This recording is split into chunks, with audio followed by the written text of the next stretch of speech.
Before I introduce our speaker today, I want to run through a few logistics. First of all, I encourage you all to follow us on Twitter. Our Twitter handle is on the PowerPoint slide here, at UBC Migration, and feel free, of course, to tweet and tag us during the talk. This talk will be recorded, as you just heard, including the Q&A session after the talk. Because we'd like to make this event as interactive as possible, we're not using the usual Zoom webinar platform with a Q&A button that many of us have gotten used to, but instead we're using the regular Zoom meeting platform. And what that means is that if you'd like to participate in the Q&A after the talk, you can use the raised hand function and then unmute your microphone and show your camera if you're comfortable once I call upon you. You can also ask your question anonymously if you're more comfortable with that. You can change your screen name and ask a question using the raise hand function, or you can also type a question into chat and we'll monitor the chat. I'm going to run through this again at the end, so no worries if you haven't caught it all. For the duration of the talk, which will run about 40 to 45 minutes, I'd like everybody to keep their mic off and also their camera off, simply to maximum the bandwidth during the talk. Okay, it is now my great pleasure to introduce our speaker today. Nicolas de Genova is professor and chair in the Department of Comparative Cultural Studies at the University of Houston, though I believe he's physically kind of joining us from Chicago today. He has previously held teaching appointments in urban and political geography at King's College London and in anthropology at Stanford, Columbia, and Goldsmiths University of London, as well as visiting professorships or research positions at the universities of Warwick, Bern, and Amsterdam. And as many of you know, Nick has been an incredibly influential figure in the fields of critical border studies, migration study, mobility studies, and he brings to his work enormous creativity, razor-sharp perception, and also great passion and political commitments. And so, Nick, I'm truly thrilled to have you here with us, and I know we all look forward to hearing about your latest work on viral borders. So over to you.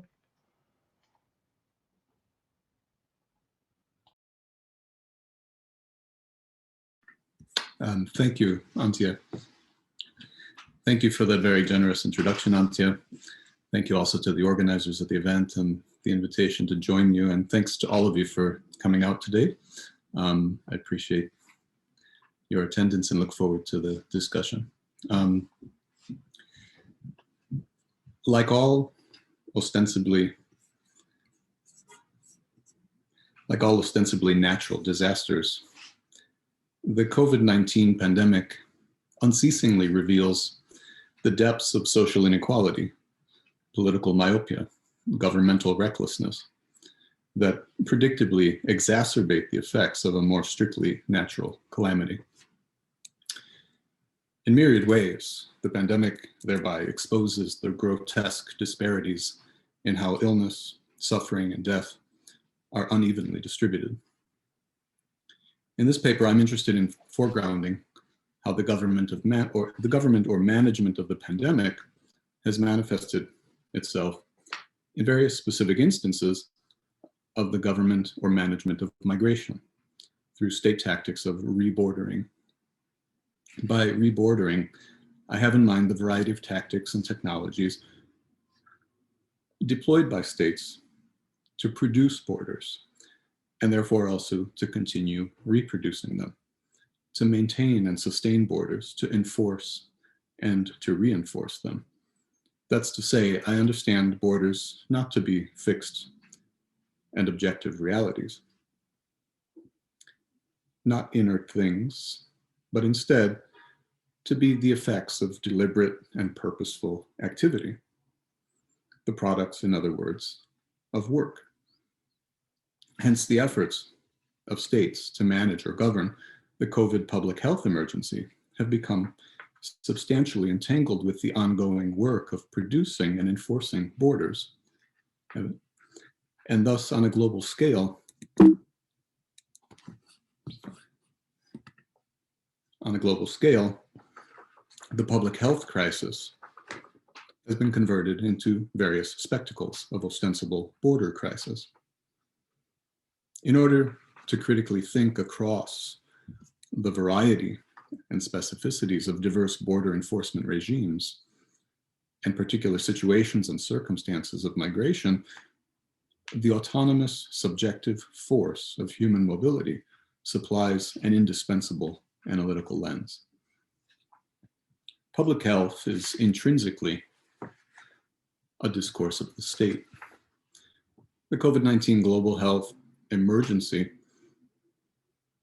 therefore, is poignantly instructive for the purposes of critically examining how, on a global scale, states have largely seized upon the crisis as a pretext and as an opportunity for implementing or intensifying draconian controls at their borders, resorting to a simple-minded logic of quote-unquote national quarantine to justify violent border closures and often vicious tactics of migrant and refugee immobilization more generally.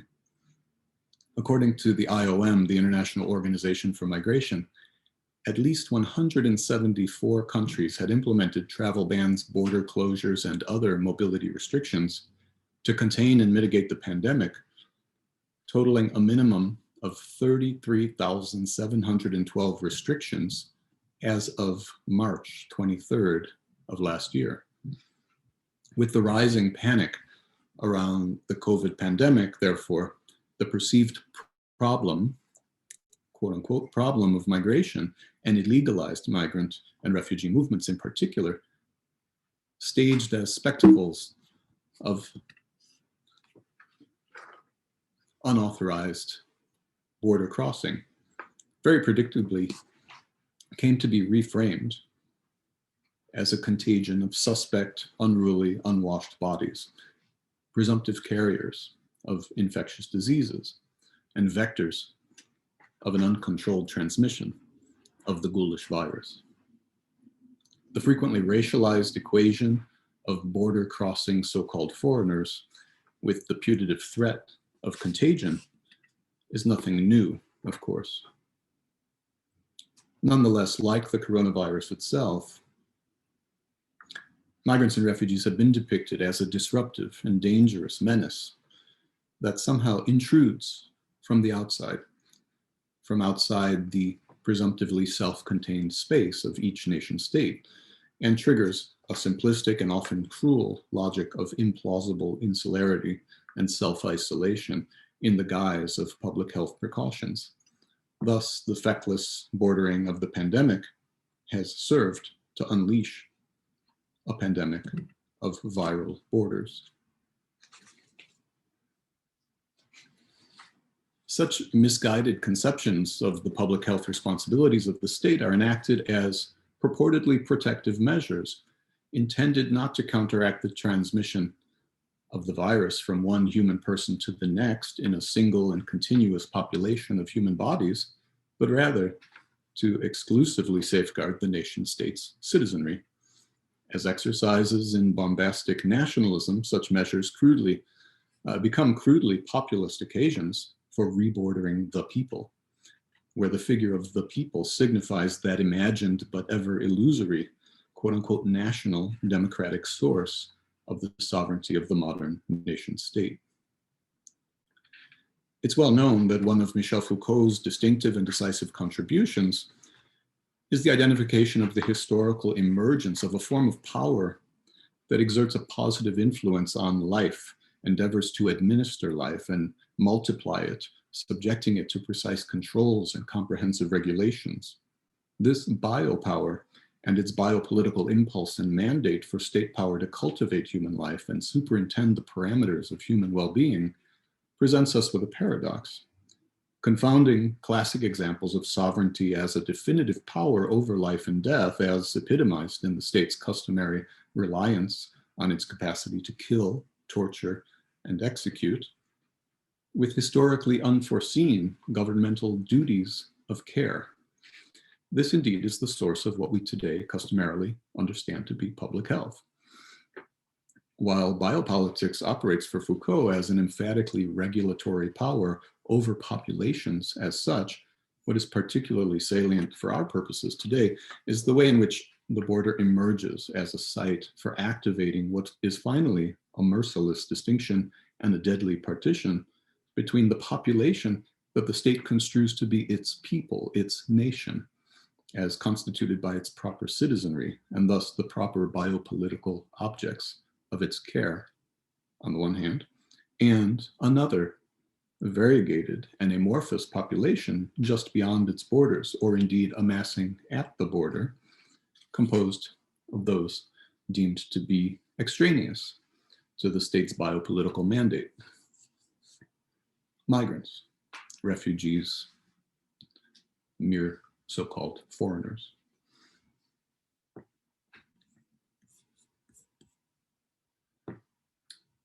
Thus, the often brutal tendencies of these border regimes have plainly exposed migrants and refugees to an inordinate risk of COVID infection, as border closures have interdicted and confined migrants in overcrowded and unsanitary migrant detention prisons with no provision of adequate health care. The most infamous example of this predicament is, of course, the Moria detention camp on the Greek island of Lesbos. Originally designated to have the capacity to house a maximum of 3,000 migrants and refugees, long foreseen to be the very predictable scene of an impending humanitarian catastrophe, the camp's population has at times swollen to more than 20,000.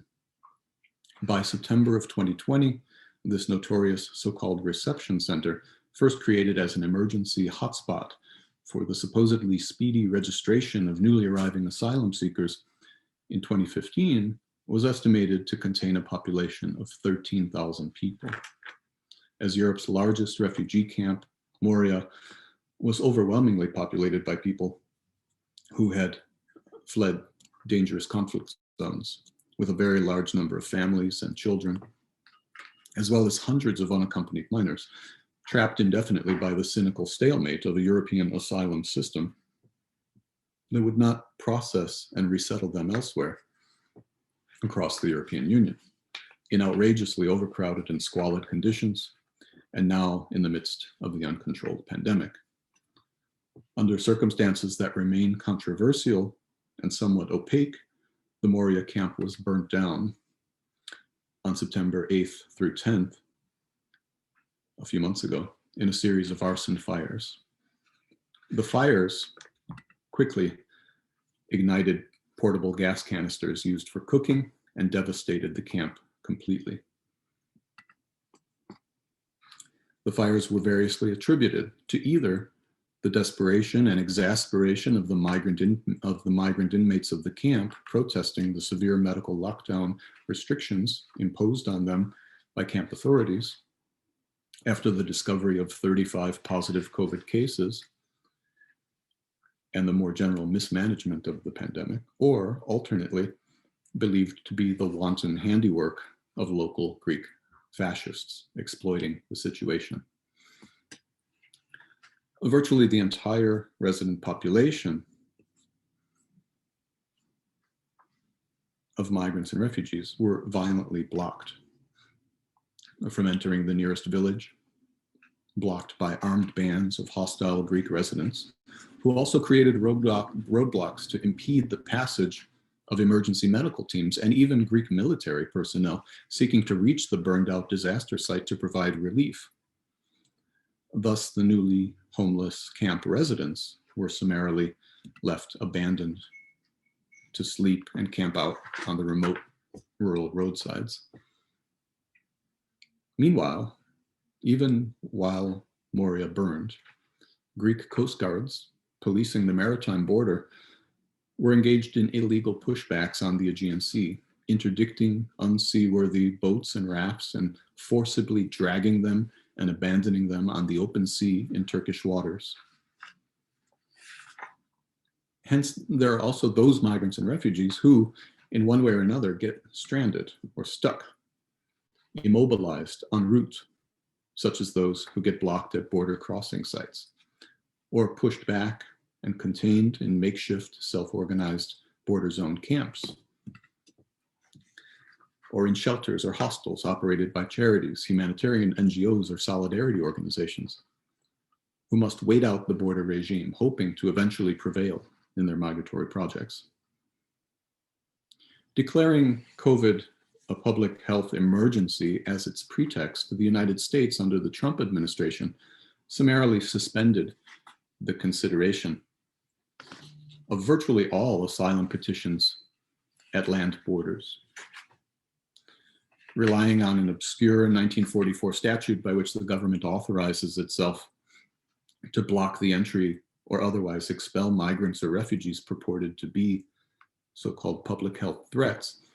The director of the Federal Centers for Disease Control and Prevention issued an order barring the entry of asylum seekers and others arriving at the border without prior authorization to enter the United States. The Center for Disease Control has nevertheless admitted that closing the border does not effectively safeguard public health. This measure was coupled with the enforcement of a pushback provision introduced in 2019 that compelled asylum seekers awaiting their hearings to, quote unquote, remain in Mexico, where they were stranded in overburdened reception facilities and hostels until their cases might eventually come up for review. With a treacherous Orwellian irony, this policy was officially named the Migrant Protection Protocols, even as it subjected asylum petitioners to due process violations, family separations, extortion, and kidnapping as they waited in Mexico. Approximately 30,000 of these asylum seekers were forced to remain in Mexico and were never able to attend their court hearings furthermore, and so were deported in absentia. Due to the pandemic, moreover, after March 18th of last year, all asylum hearings were indefinitely suspended in the United States, leaving everyone stuck in Mexico in a condition of protracted waiting and torturous uncertainty, with no relief in view, while commonly confined to overcrowded, unsanitary circumstances that directly exposed them to a radically heightened risk of COVID infection. Simultaneously, the United States introduced the cynical contrivance whereby the same Central American countries from which most of these asylum seekers arriving at the US-Mexico border had fled would be designated to be safe third countries for the purposes of deporting asylum seekers who had fled violence or persecution in neighboring Central American countries. Hence, Guatemalans and Salvadorans would be dumped in Honduras, for example, while Hondurans and Salvadorans could similarly be dumped in Guatemala, and so forth. Thus, the United States imposed upon its junior partners in the region to accept and detain the asylum seekers who could not otherwise be refoulled to the neighboring states, from which they often claimed to be fleeing for their lives, but they would thereafter be deported and indefinitely imprisoned in other countries labeled safe third countries, but deemed unsafe by many of their own ostensible citizens. In other instances, the US deported unaccompanied Central American minors to Mexico, callously abandoning them in a country where they had no familial or social ties and no prospective sources of material or legal support. Likewise, the United States accelerated the more general expulsion of any migrants or refugees already in custody, forcibly returning many who were later found to be COVID positive upon arrival in the countries to which they were deported. Thus, the accelerated US deportation regime itself came to operate very predictably as a devious vehicle for the reckless international transmission and proliferation of the virus. From the US-Mexico border to Mexico's southern border and multiple borders across Central America, to the self-organized migrant camps at Calais in France, near the entrance to the Channel Tunnel to the UK, to the European Union's so-called hotspot reception and detention camps in Italy and Greece, to Australia's island prison camps for asylum seekers on Manus and Nauru in the South Pacific. Migrants and refugees' predicaments of being stalled, waiting, strategizing, and biding their time represent a whole spectrum of differing degrees of being on standby, from coercive dislocation and confinement to more amorphous forms of containment, including being contained within their own unfinished mobility projects. And of course, for many, during such periods of indefinite waiting and uncertainty, they're frequently relegated to a condition of protracted unemployment and marginalization, even abject destitution. These circumstances are part of a larger process of precaritization that systematically disciplines migrants into their ultimate socio-political condition of disposability as labor. Their eventual disposability as labor, however, must first be predicated on the material and practical enforcement of the disposability of their very lives. Now, this is amply evident in an exaggerated way in the context of the COVID pandemic, where overcrowding and unsanitary conditions directly multiplies the risk of infection and the potential for death. Through such mercenary exercises in putative prophylaxis, on the pretext of protecting the public health of their citizens, state tactics of rebordering in the face of the pandemic can be appropriately characterized as a verification of what Achille Mbembe has called the necropolitics of state sovereignty, for which the material destruction of human bodies and populations remains a central project.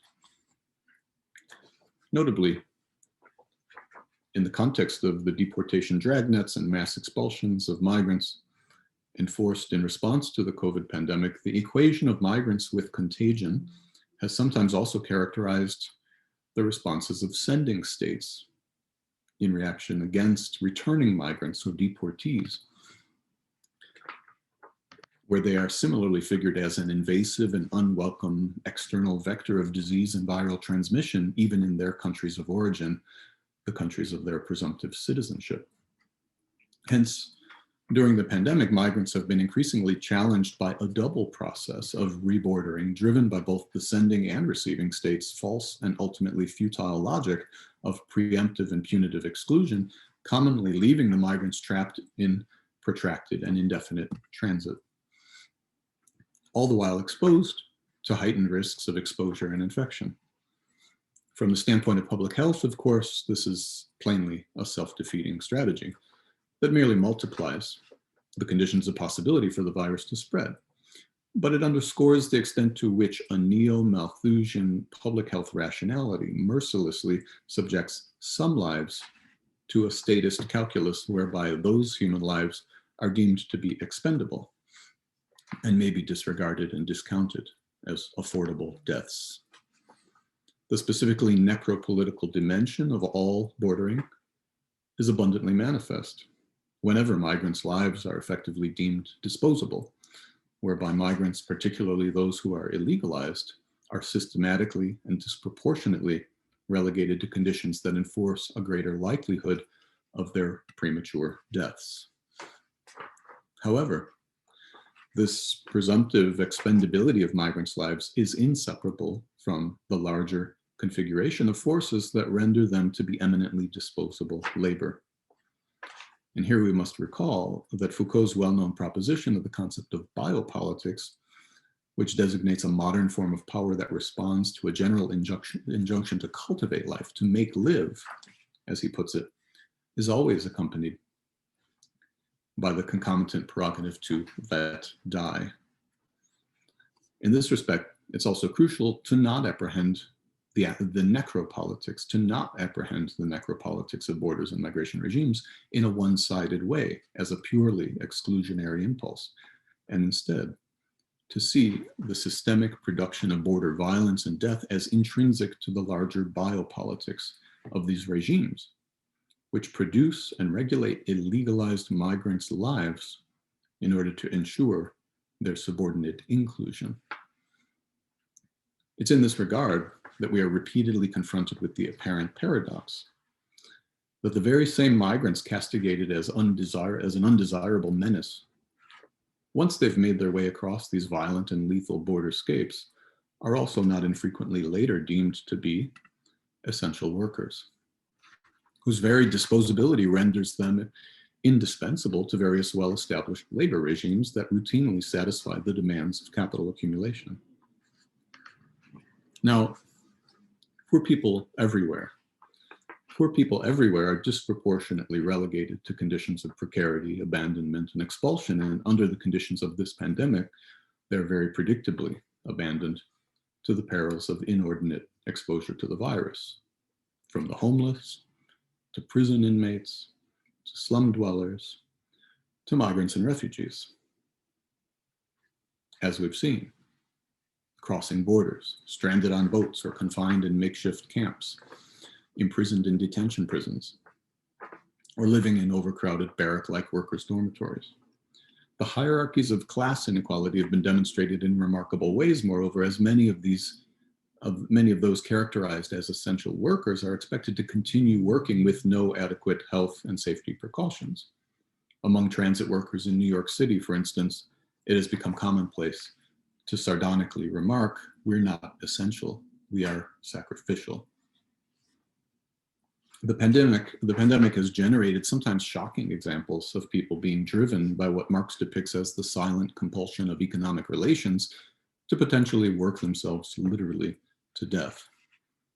Alongside healthcare and emergency response workers in every category, from doctors and nurses to paramedics, police and firefighters, to hospital orderlies and cleaning staff, the health of a much wider cross-section of the working class, above all the working poor, who are often disproportionately migrants, has likewise been flagrantly put at risk.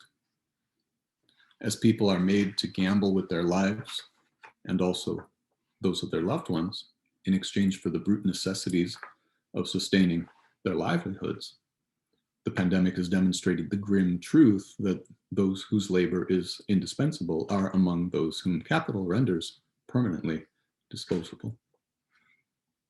From farm workers to grocery store employees, to meatpacking and other food processing factory workers, to warehouse workers and delivery drivers, to mass transit and other transportation workers, to janitors and sanitation workers, to nursing home staff, to home-based care workers tending to the elderly or the disabled. The fact that so many of these essential categories of labor are also among the lowest paid and least protected, often with no health insurance and no sick leave benefits whatsoever, ensures that they are disproportionately reserved for racially subordinated so-called minorities and migrants. In the United States, under Trump, the specific precarity of migrants was further exacerbated through the reactivation of punitive legal provisions related to a presumed likelihood to become a quote-unquote public charge on the basis of accessing government-funded healthcare and other social welfare benefits.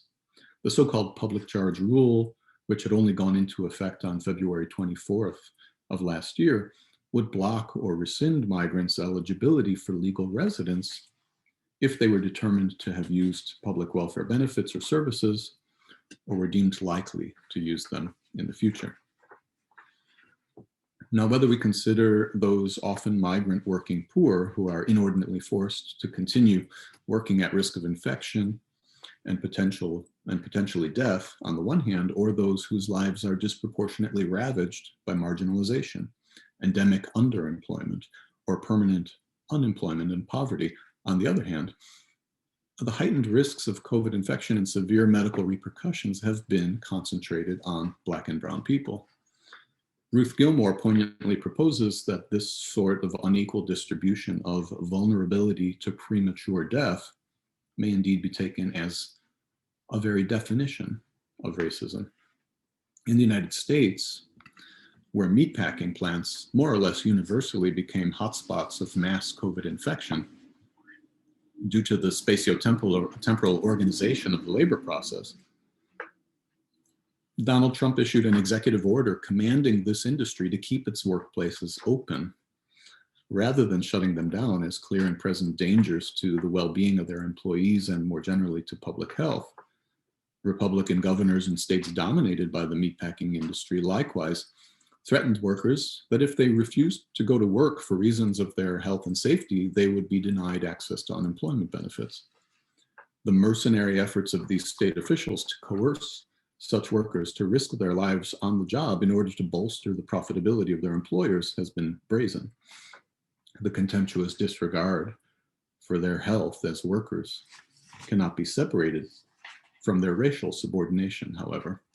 Meatpacking is notoriously dangerous work under normal circumstances and is overwhelmingly dependent in the United States upon the exploitation of Mexican and other migrant labor. Within a global regime of post-colonial racial capitalism distinguished by the permanent and routine disposability of human life, the pandemic sheds a glaring light upon realities that are ordinarily taken for granted or derisively disregarded, while also intensifying the reach of that regime's ruthlessness by extending precarity and disposability dramatically. Even confronted with the ever more devious and deadly reaction formations of border policing and immigration enforcement by state powers, the constitutive force and autonomy of human mobility must nonetheless be central in our analyses of the veritable making and remaking of our contemporary world. Particularly under the restrictions imposed by states during the pandemic, it is abundantly evident that migratory projects and itineraries have been subjected to often violent reversals as a result of border closures, increasingly militarized border control, and more heavy-handed detention regimes, and intensified deportation dragnets. Nonetheless, even under the most repressive conditions and confronted with such cruel reversals, it remains vital to discern the autonomous force and subjective versatility of migrants and refugees who continuously recalibrate their own strategies and tactics in the agonistic effort to realize their mobility projects. Even against the considerable forces aligned to immobilize their migratory projects, which may to greater or lesser extents compel them to revert to a kind of standby mode, migrants' subjective autonomy remains an incorrigible force.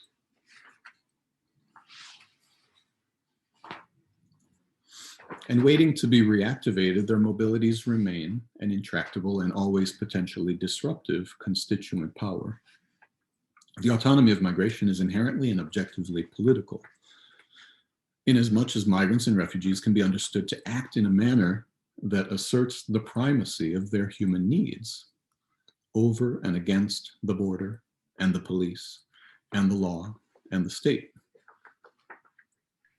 This is objectively the case, regardless of whatever ideas that any given migrant may have formulated consciously or articulated. Just think of thousands of refugees on the march across Europe in 2015, charging one border after another.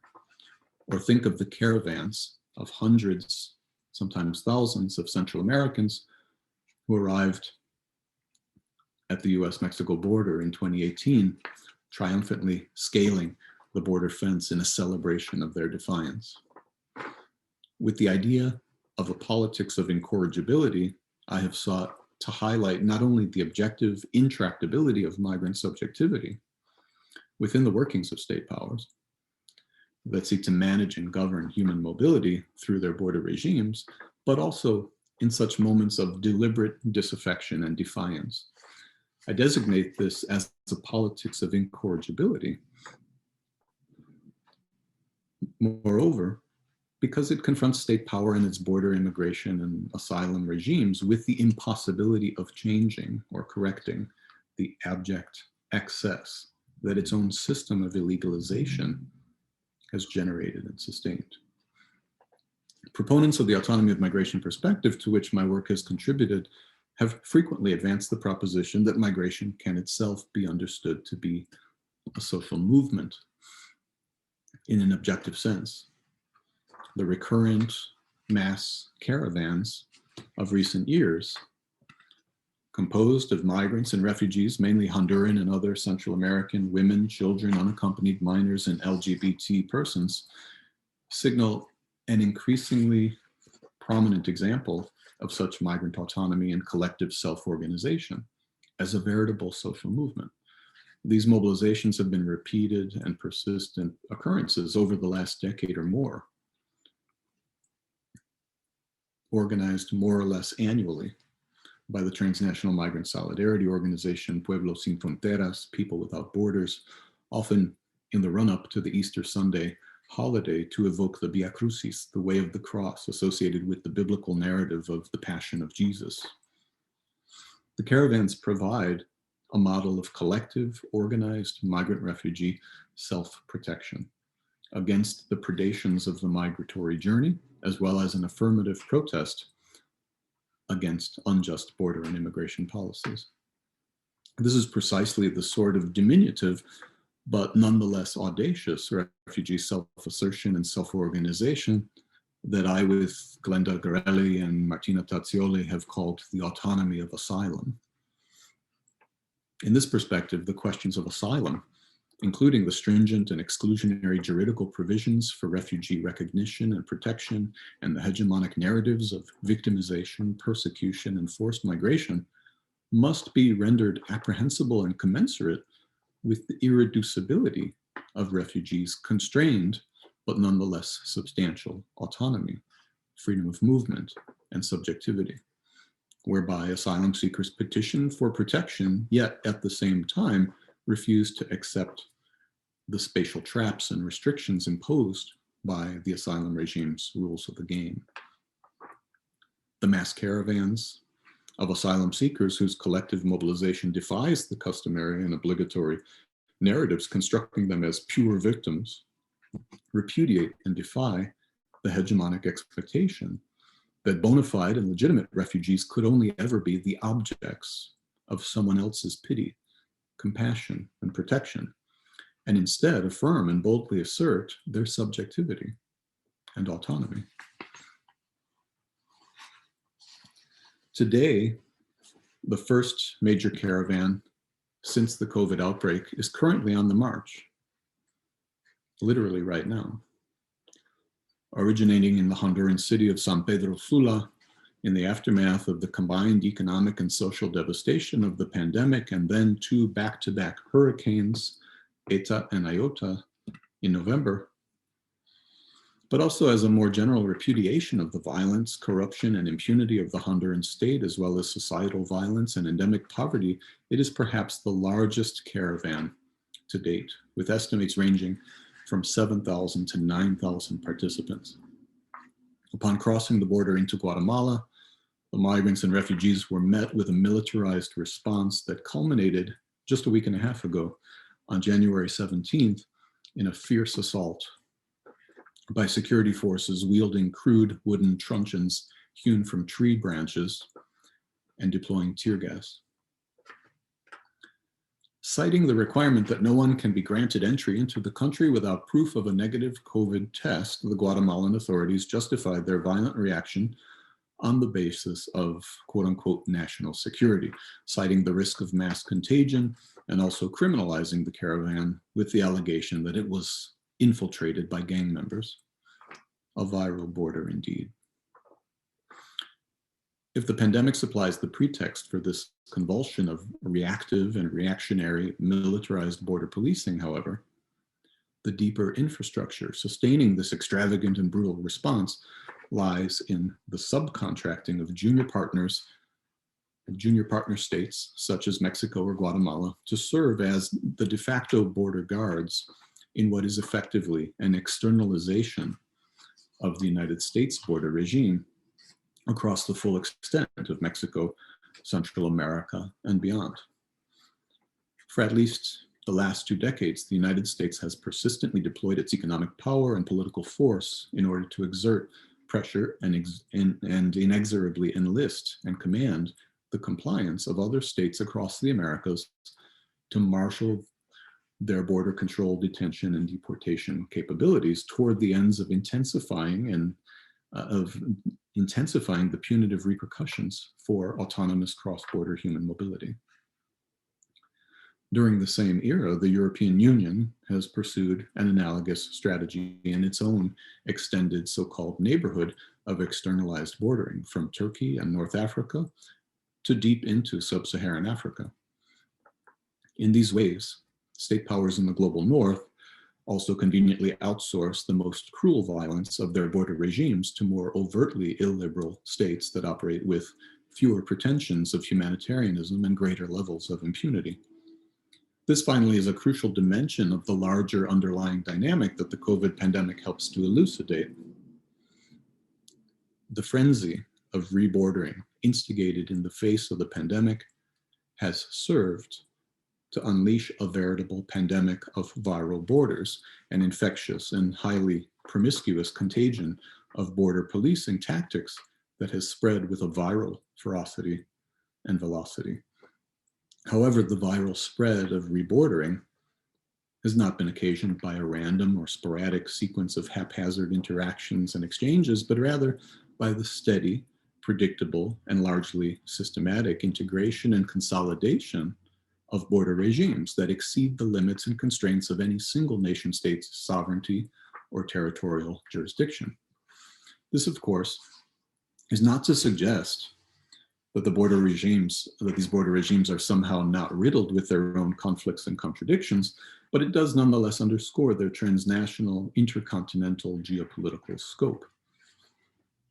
There is, therefore, a noteworthy ambivalence that one can detect which surfaces between the emergence of such supranational border regimes and the more narrow work of borders in the creation and maintenance of ostensibly national differences in space.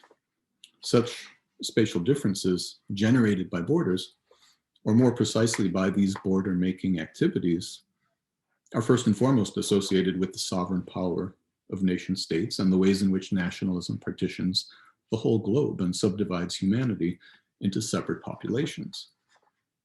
Of course, this is not a trans-historical fact of the human condition. The division of the globe into territorially defined states is quite recent, historically speaking, but even more recent is the nation state as the presumptive and ubiquitous form of political life. And in a way, this proliferation of the nation form is best understood as the premier product of the era of decolonization. It was not long ago that the world was divided less into national states and rather into competing empires. The global insurgency of anti-colonial struggles that broke the back of colonialism then provoked a reconfiguration of the geopolitical world, in which the nation-state model as a specific feature of this post-colonial world order became the norm and the universal form for the organization of our politics. This means that, in fact, the world is nowadays more crisscrossed by militarized and policed borders than ever before.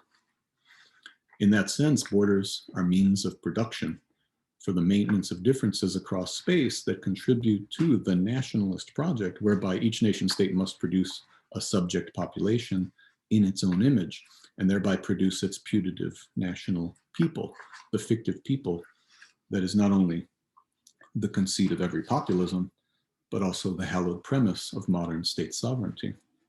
The differences that borders produce furthermore create the conditions and possibility for the violence, degradation, and racial subjugation of many migrants as effectively subhuman.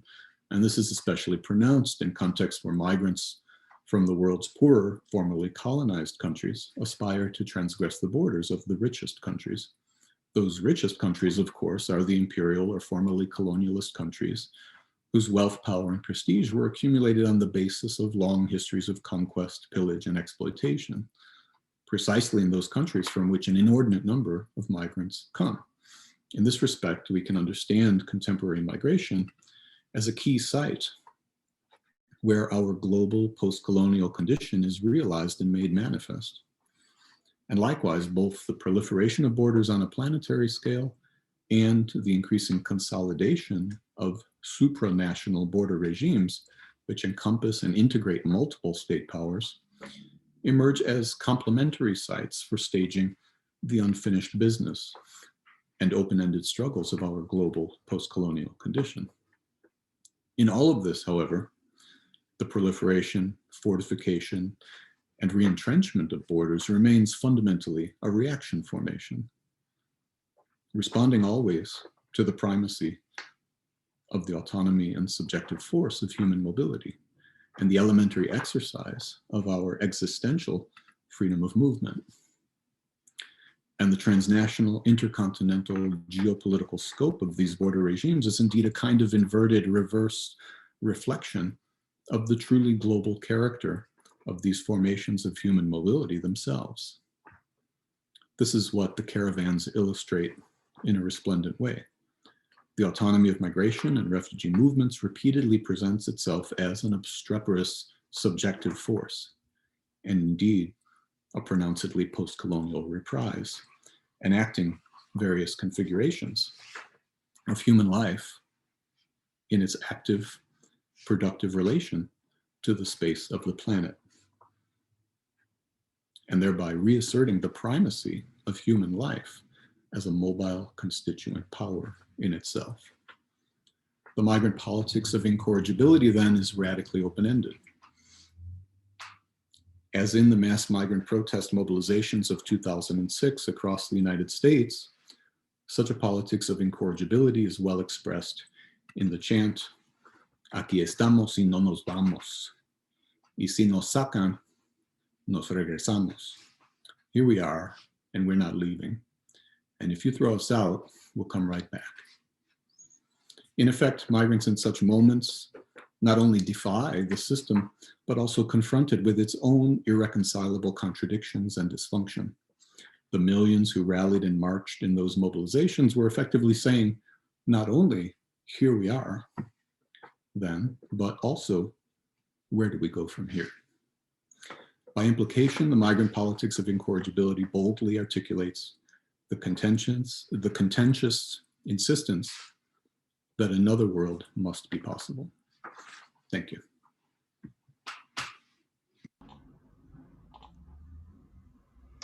Thank you so much, Nick, for those observations and provocative insights.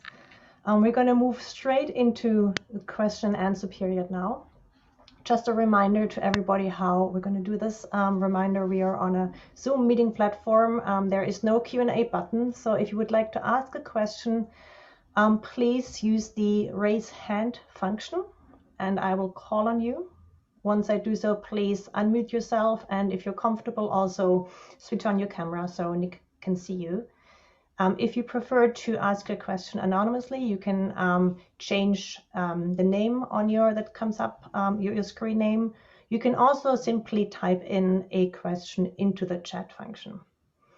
And a final reminder that we are recording the session, so everything that's being said will be available after the event. Okay. So the floor is open.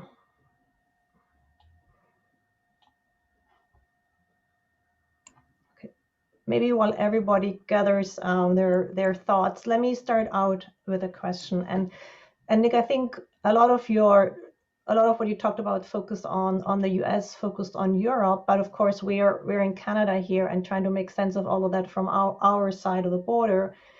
And I'm struck by some of, at least at first sight, contradictory developments here. On the one hand, there is a closed border, closed to all but essential workers, including closed to asylum applicants.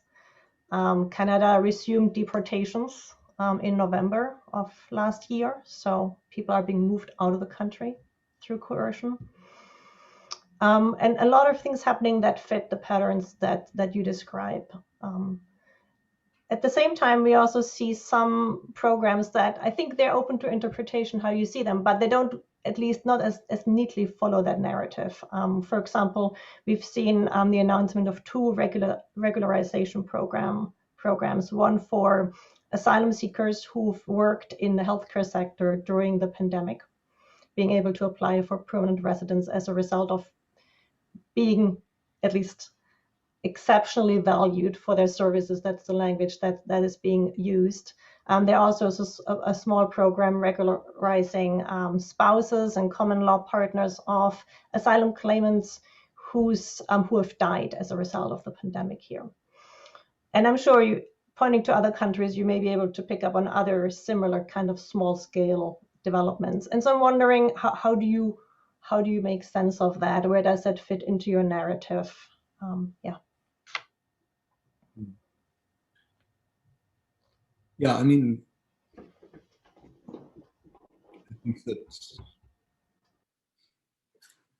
I think that it doesn't present any kind of radical departure from what I've described, in the sense that the larger convulsion of Canadian policy has been one that, you know, has at least temporarily suspended asylum and ramped up deportations and things like that. But these kinds of gestures toward the regularization of migrant healthcare workers and so on, you know, are indeed part of that continuous process of kind of sorting and ranking those non-citizens that will be classified as good migrants, you know, versus those who are otherwise branded as unwelcome and undesirable.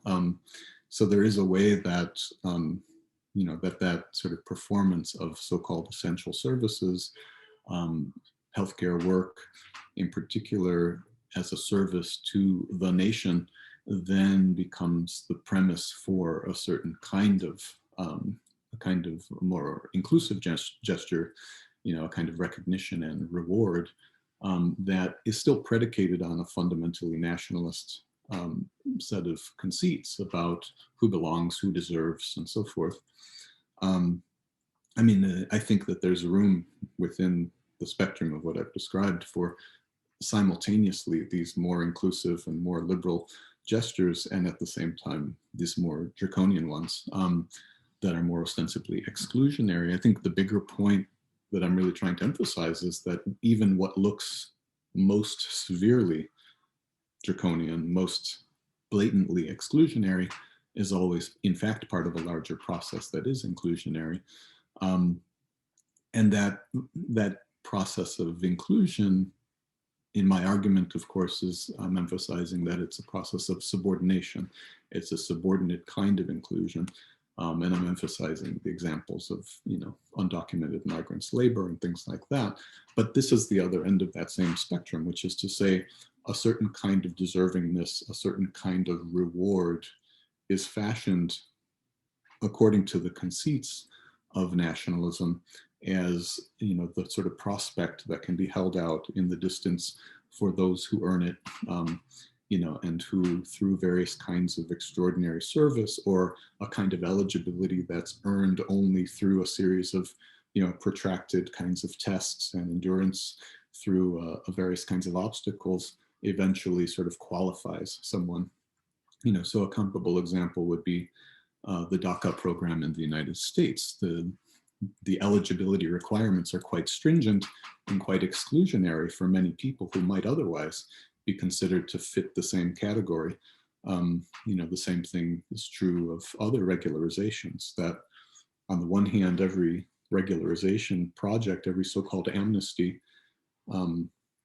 provides for a series of, you know, eligibility criteria that can be rather restrictive, for a variety of penalties that have to be met, such as paying back taxes and things like that over sometimes decades.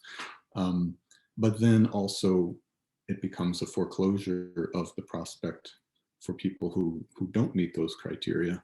It kind of reinforces their illegalization, their exclusion, even as it opens, it creates an opening for others who do meet those eligibility requirements. So, I mean, so I would sort of see these more liberal kinds of expressions of Canadian policy within that spectrum. I'm not particularly well versed about the details of these things, but that's just a kind of off the cuff way to sort of situate them. And again, I think the deep coordinates of that still are a set of nationalist conceits that effectively say, are they deserving? Do we classify them as the good immigrants? Because of course, you know, countries like the United States and Canada celebrate themselves as countries of immigration, that the figure of immigration, you know, has not only its xenophobic purposes and uses, but its xenophilic ones, which is to say that these are ways in which these kinds of nationalism congratulate themselves as, you know, countries that welcome immigrants, as countries that are built on immigration, as countries that, you know, that are lands of opportunity and refuges of liberty. And, and in that sense also, it becomes part of a certain self-serving narrative of US or Canadian nationalism to be able to hold up those kinds of examples.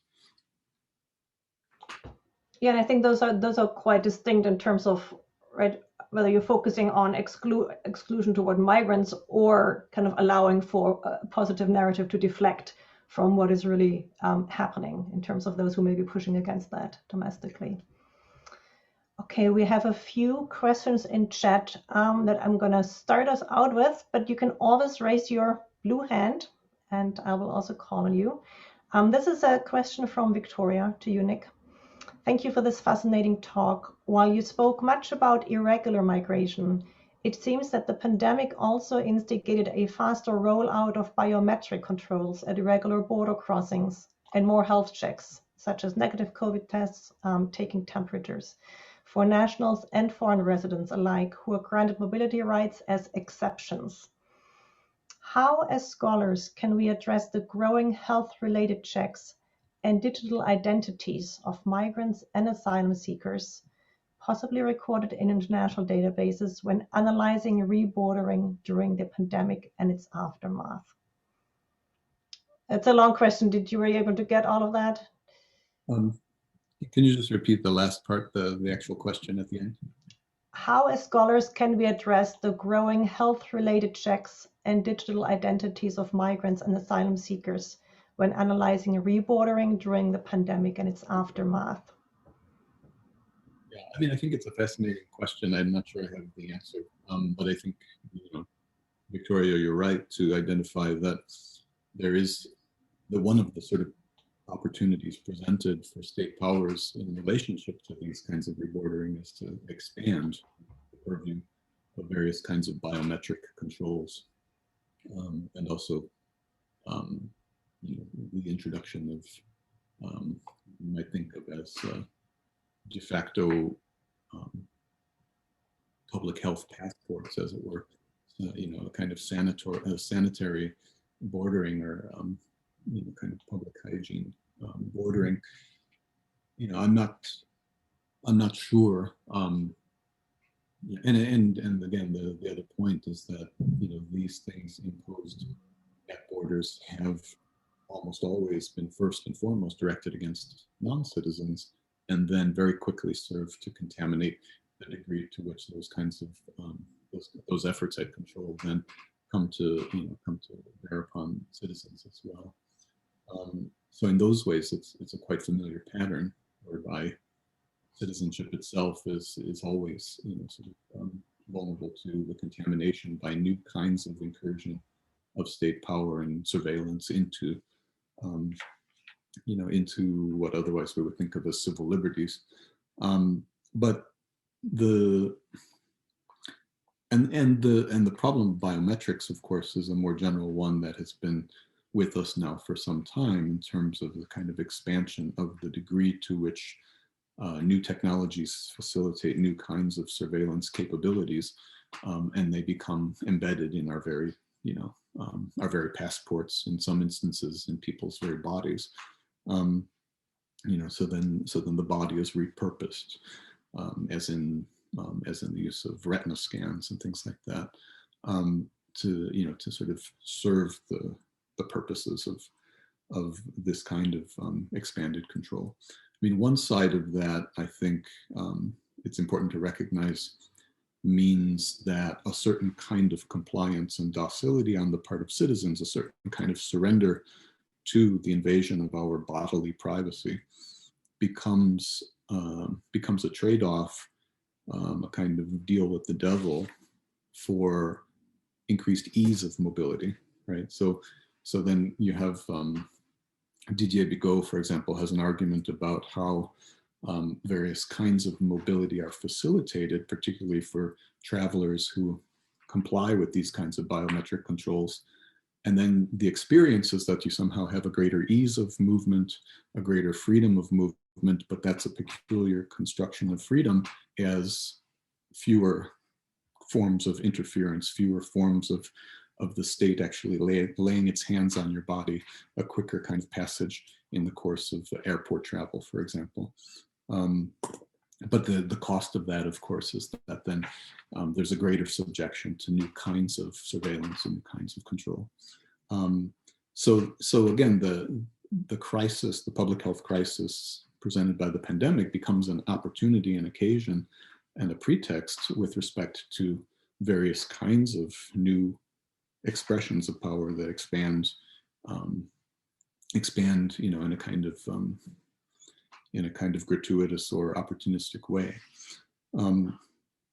This kind of bigger question that I think is at stake about the coupling of one's freedom of movement with, or relative ease of movement, particularly in terms of travel, with questions of health checks and health controls and health surveillance, I think is one of those new areas that I think there's a lot of there's certainly the prospect of sort of foreseeing a kind of grim new set of parameters imposed, that are a new kind of expression of biopolitical power. I'm not inclined to make those kinds of apocalyptic predictions, but they're out there, and certainly the pandemic has produced the occasion for various kinds of experimentation with those kinds of control. But I think that there's always room in the course of these processes for various forms of resistance and friction.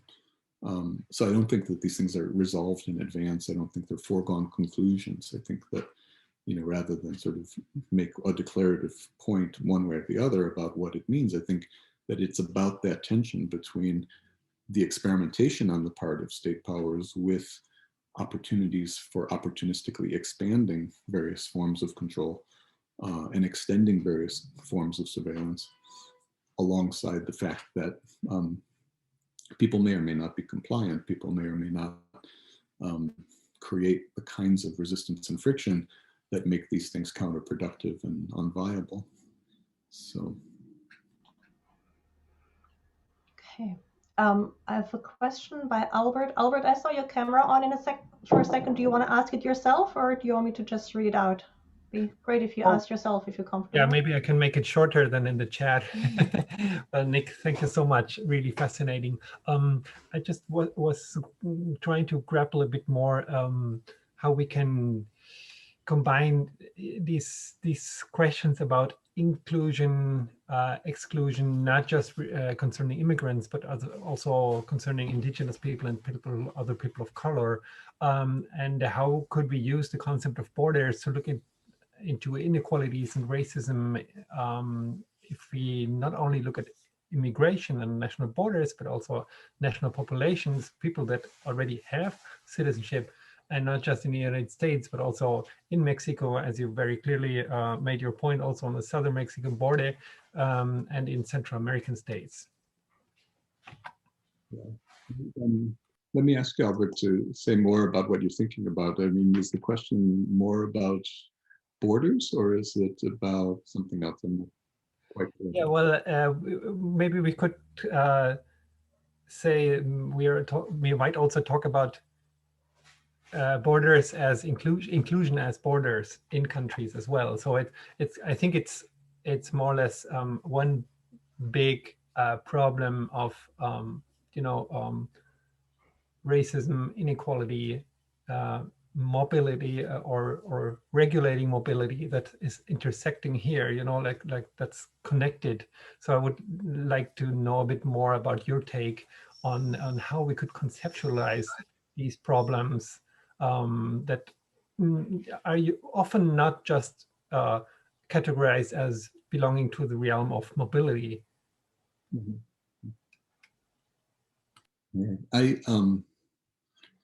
Yeah, I'll say a few things and try to be brief, and I'm not sure if it will quite capture what you're trying to get at or not, but I guess, I mean, one sort of classic dilemma is that people who are ostensibly citizens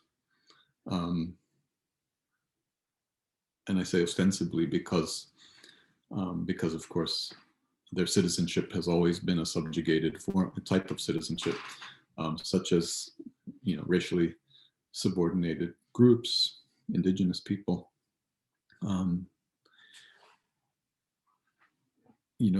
inevitably sort of represent a kind of parallel predicament in relationship to the various forms of abuse and oppression and marginalization by the state, but in a way that tends in one direction politically, a direction that is often expressed in terms of civil rights, the rights of citizens, and the ways in which their ostensible citizenship is in fact precisely that, quote unquote, second class kind of citizenship, a kind of citizenship that gets, that is in dispute, as it were.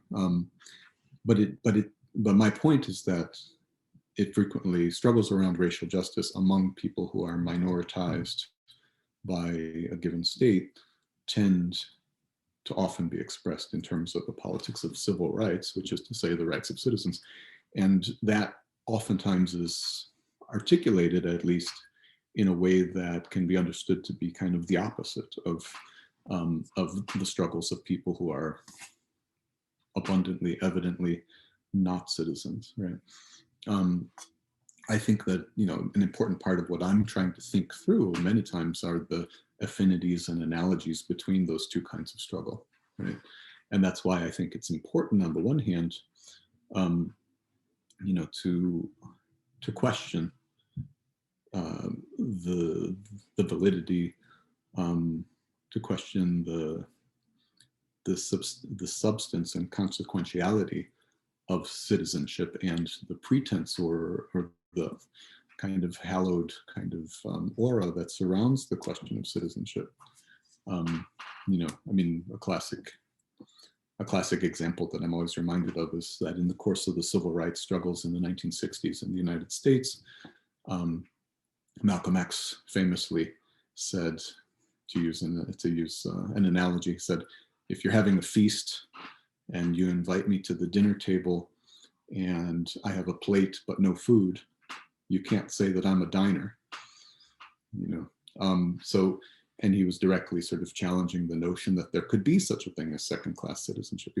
He said, we're not citizens, we're not Americans, that we've been the victims of Americanism, but he was directly challenging that notion that somehow the framework for politics should be civil rights at all, because he was asking a more radical question about the much more uncomfortable proposition that maybe we haven't ever been citizens and we can't be, right? So that's one way in which a politics of citizenship can be destabilized, I think, in productive ways that reveal greater affinities between the struggles of Indigenous people or other minoritized racial groups with the struggles of people who are very overtly, unquestionably constructed to be non-citizens, outsiders, foreigners, etc. And on the other hand, the other kind of striking contrast is that much of what I'm talking about and describing has to do with a struggle over movement, a struggle over mobility, whereas classic Indigenous claims to sovereignty have to do not with a right to move, but a right to stay, right? A claim to the land, a claim to staying put and having a certain kind of prerogative over that space, right? And so sometimes it appears that there's a tension or a conflict between an emphasis on a politics related to the freedom of movement or mobility more generally, with a different set of political claims that have to do with the desire to not be moved, right? And I think these things are inseparable from each other. They appear to be opposites, but I think that they're really sort of inseparable, because even for people who are migrants or refugees, many times we're talking about people who are in motion because they've been expelled, because they've been by circumstances and social and political conditions forced to move. where they might have preferred to stay put. Indeed, it's probably almost universally the case that if people had better options, they might not be inclined to move, especially when people move under the worst circumstances, the worst possible conditions. So in that sense, I think there are kind of important ways that we have to think through those affinities and analogies between some people's demand for the right to stay and the right to exercise a certain kind of priority or prerogative over the space that they occupy, and other people's demands for the freedom to move into or across other spaces where they're deemed to not be welcome or to not belong. So, I mean, I think that kind of comes somewhere close to what you're asking, but I'm not sure if there's something I'm missing. Sure, thank you so much. Davina, you had an interjection here on chat. Do you want to get comment part of the conversation? Well, no, I was just wondering if when you're talking about the distinction between Indigenous peoples and their demand for their land and not moving, or the mobility, the question of whose borders comes up, because these borders are not the borders that Indigenous peoples recognize necessarily, and there are all sorts of agreements made between nation states to allow Indigenous movement between them. So the Canadian-US border, for instance, is an example of that. Yeah, and again, I mean, I'm not perfectly conversant with the whole range of debates around Indigenous sovereignty as they play out in the Canadian context, but I think that there's a certain kind of resemblance that one can trace across many different contexts of Indigenous struggle across the Americas, and and whether whatever the particular nation state framework for various kinds of treaty making and various kinds of law may be, I think inevitably we're dealing with the enduring legacies of national state formations that have been predicated on one or another form of settler colonialism, one or another form of conquest and colonization, including histories of genocidal extermination to varying extents. And so this is a kind of unfinished business of hundreds of years of colonialism in the Americas. But it means that to greater or lesser extents, competing kinds of conceptions of sovereignty, Indigenous sovereignty specifically, open up completely different imaginations of how we understand space and who's welcome and who's free to move within that space. I think one of the pitfalls, one of the traps, would be for a certain kind of Indigenous sovereignty to seek to emulate that of the nation state itself in a way that rigidly imposes some conception of border control as as the proper manifestation of a claim to sovereignty, so that there are certain forms of Indigenous sovereignty politics that then can manifest themselves as anti-immigrant, a kind of hostility to the mobility of people who are understood to be, de facto settlers, but in a way that disregards the very radical inequalities at stake if we're talking about people who are migrants in a country like Canada versus people who are associated with the state's project of settler colonialism. Again, I'm not immersed in those debates or can't speak directly to those particular kinds of contention, but I know that it is part of the larger sort of dilemma when one tries to think about a politics of racial justice in the Canadian context, that the Indigenous claims to sovereignty represent one kind of end of the spectrum, and the range of ways in which people of color in Canada associated with various kinds of histories of migration then could be understood to be at odds. And I don't think that the solution is therefore to somehow affirm or uphold one vision of rigid border enforcement versus another.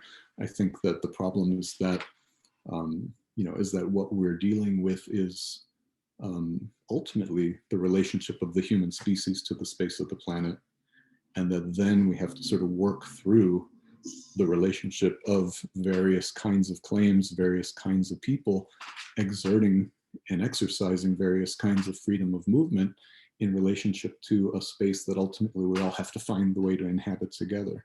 Again, it's an open-ended question about whether another world is possible.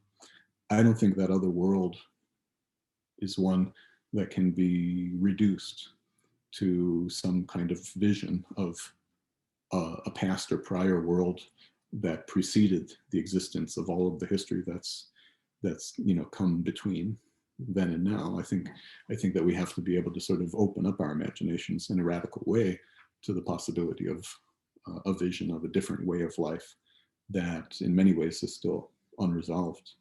And again, partly I think what's at stake for me in doing this kind of work is that that's what's at stake in these struggles, right?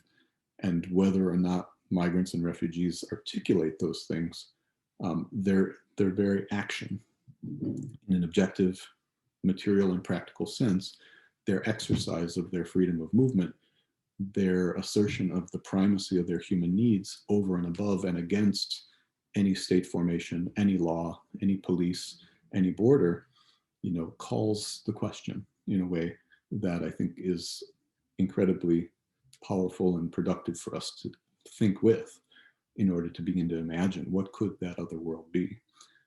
The urgency and immediacy of those demands as expressed, as manifested in people's actual, as I say, their actual exercise, their actual practice of a freedom of movement, regardless of anybody kind of ordaining those rights or anointing them as being entitled to a right to move.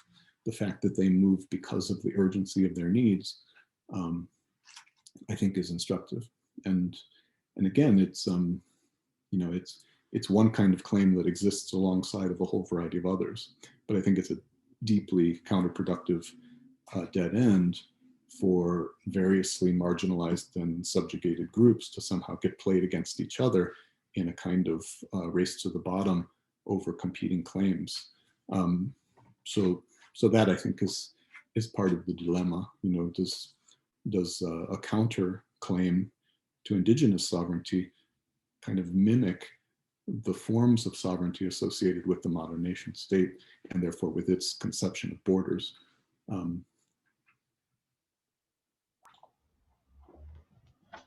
Okay, I'd like to move on to Agnieszka.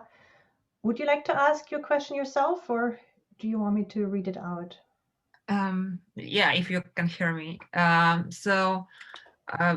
try to type in my question, but very shortly, let me give you the context of this question. So in my previous and current research project, I think it's ongoing, that's the best way of calling it. I've been researching the deportation of EU citizens from the UK before UK really exited the European Union. And I came across these examples of EU citizens who are being deported from the UK during the pandemic and during the national lockdowns, and even cases of people who boarded the plane in spite of having tested positive for COVID. So here we are talking about something that really resonates with what you talked about, and thank you very much for this talk. Disregard for their lives.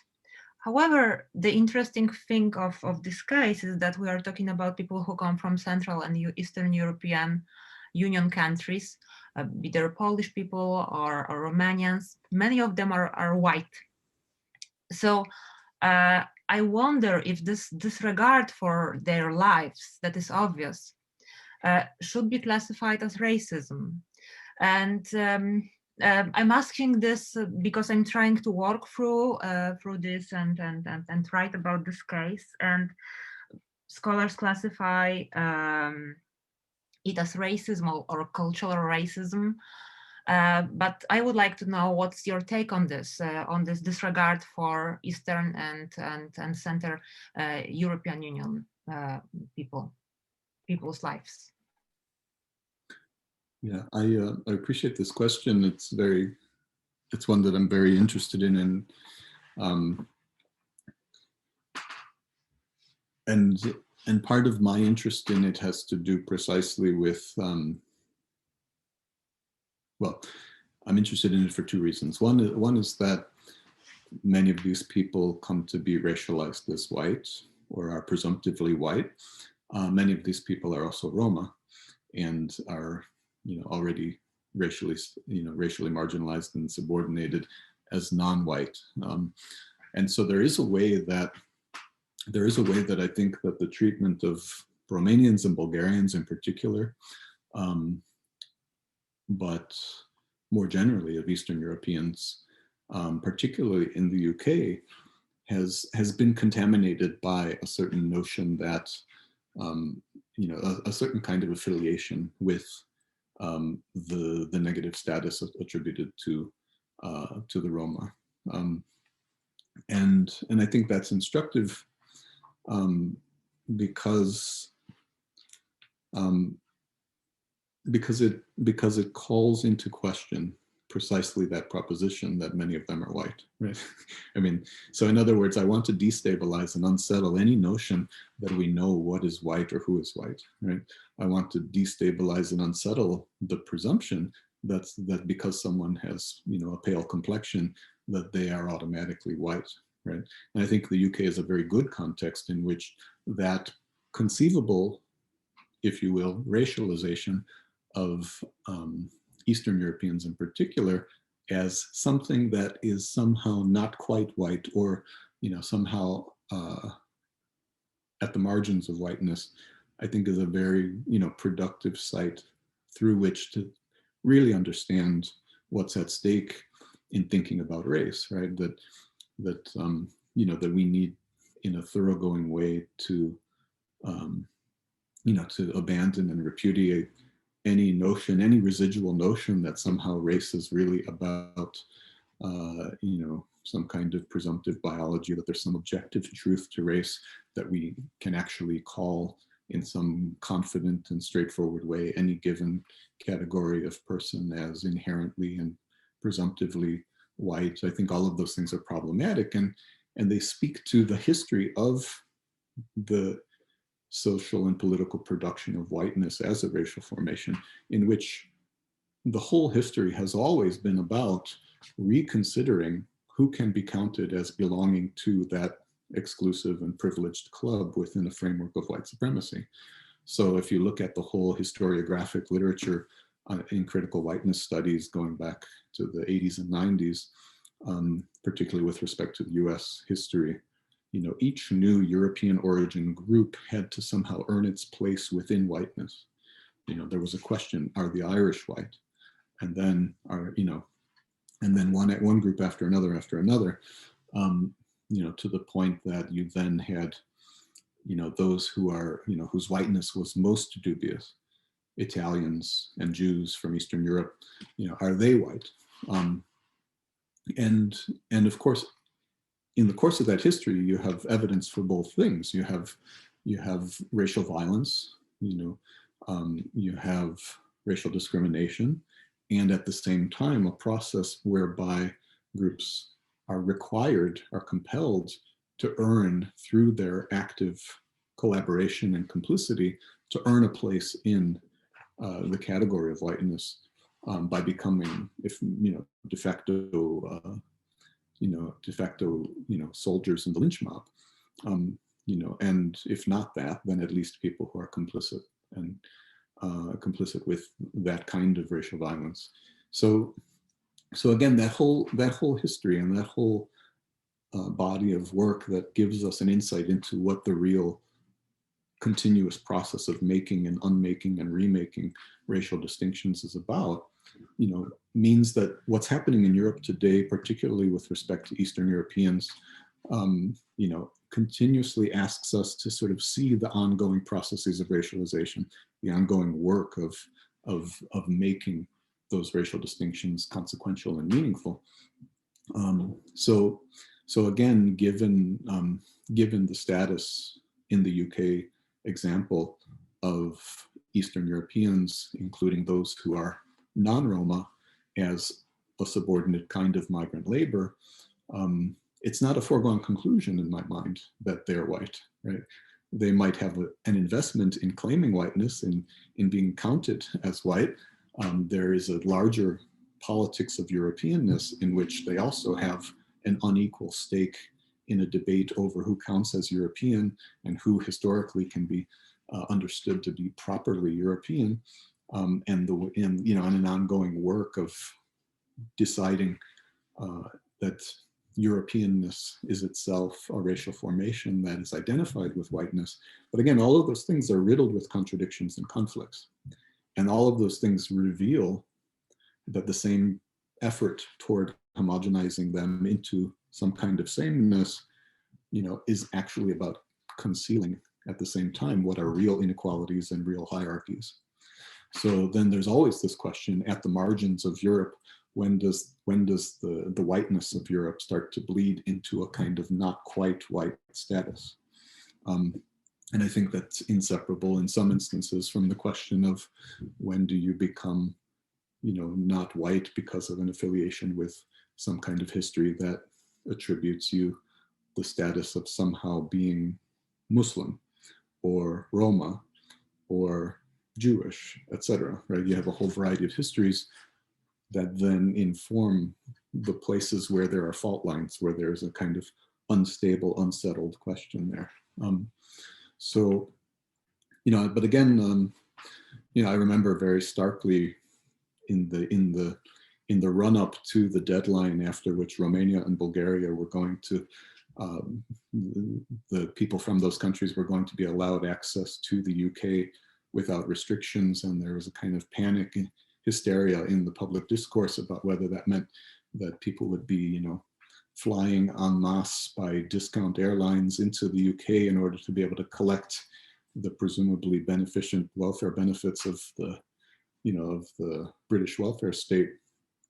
And literally there were journalists sitting in the airports waiting for the mobs of Romanians and Bulgarians to arrive, and they didn't come, But in that period, there was a kind of overt conversation that somehow this was going to contribute to an increase in racism, right? So already at work was the presumptive assumption, the premise that there was a racial difference between properly white Englishness or Britishness and these Romanians and Bulgarians. So there was a way in which the very category Romanian and Bulgarian in that moment was being blurred into a certain kind of affiliation with non-whiteness, or some kind of racial difference. And it was unstated, but it was also explicit in the sense that it was being discussed even in mainstream public debate as racism, or the prospect of racism. So again, I think that it opens up both of those questions, whether indeed the non-Roma ones are truly white or not, and the degree to which there is a kind of blurring that is affiliated precisely with a more pervasive pan-European racism against the Roma that's kind of always there to kind of anchor a certain kind of set of inequalities and hierarchies in the relations between Western and Eastern Europe. Thank you, Nick. We're virtually out of time, but I want to end by handing the mic over to one more person, Carol, for a comment. Thank you. And it's great to see you, Nick. Thank you for this wonderful talk. It was so enjoyable. I really just have a comment to end with, and just reflecting on your what you were saying a few minutes ago about the variety of Indigenous sovereignty projects and borders here in BC and in other parts of Canada. There are some Indigenous communities, some First Nation communities who have, in COVID, since the pandemic began, asserted their jurisdiction to control who can come into their communities, and have done this in as an exercise of their sovereignty, but also, and here, you know, when we think about the kind of the layers of history that we need to bring into play when we think about these sorts of things. In doing this, people have made appeals for people to understand the devastating effects of prior epidemics on Indigenous peoples, and the massive harm that they've suffered, and the really critical importance of, you know, keeping generations alive who have really important knowledge for the communities. So it's just been an interesting message that has been attached to this. So that's just a comment. It's lovely to see you, Carol, after all these years. It's been a long time. Also lovely to see others whose names I have only known over email or otherwise have only met on a few occasions. It's good to see you, Carol, after a very long time. But I know I appreciate the comment, and again, I think that's a really interesting occasion where then what's at stake in my mind, you know, for what it's worth, is that Indigenous claims to sovereignty are challenged to actually articulate a different kind of conception of sovereignty. One, for example, that puts a priority on preserving and protecting the well-being and health of elders, as in your example, I think is fascinating. But it's instructive in a way that then should look like a different kind of politics, or biopolitics for that matter, of care with respect to how one then deals with you know, the management of this kind of crisis. Does it simply kind of mimic you know, that of a modern nation state in the worst senses of the word, or does it actually become an occasion to improvise and produce a different kind of example? Again, I'm not immersed in those debates the way that you are. I'm not acquainted with them intimately in the way that you are, and so I'm, you know, really kind of speaking from a distance that I admit. But I think again, the question is it an emancipatory vision that then begins to articulate the possibility of something new and different, versus a kind of, you know, everybody kind of acting like the worst, most reactionary version of state power. And again, I'm not acquainted with all the particulars and specific examples of what people have or haven't done, but I think it becomes an occasion for experimentation and improvisation. I think that's the perfect note to end on.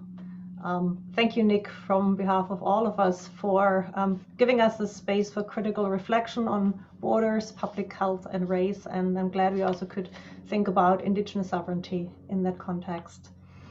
Thank you, all of you in the audience, for joining us and for your comments and questions. They're really appreciated. And I want to also warmly invite you to join us for future events. We're having 4 talks in February. The first one will be Wednesday, February the 10th at 12:30. Denise Spitzer from the University of Alberta will speak on situating intersectionality in migrant health. If you haven't done so already, please sign up for our listserv or follow us on Twitter to stay informed of latest events. Stay well, everybody, and until next time. Thank you, everyone.